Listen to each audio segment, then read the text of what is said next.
Post ko na to.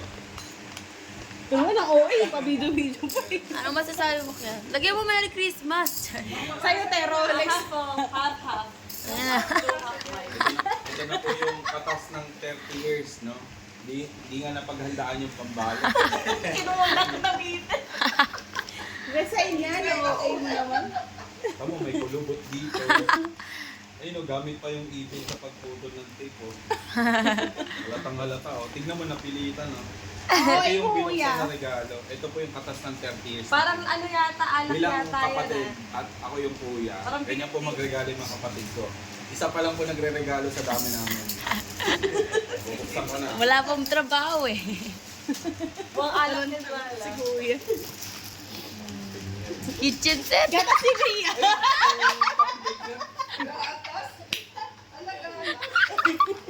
Kay Bria pala yan.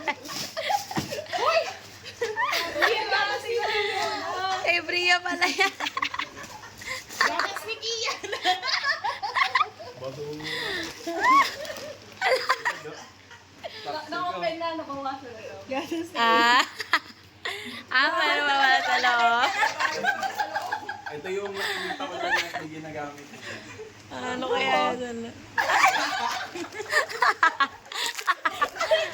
Bawi naman to si Kuya. Oh. Wala. Wow, bench din, bench. Wow. Ito yung binigay kay Dim, eh.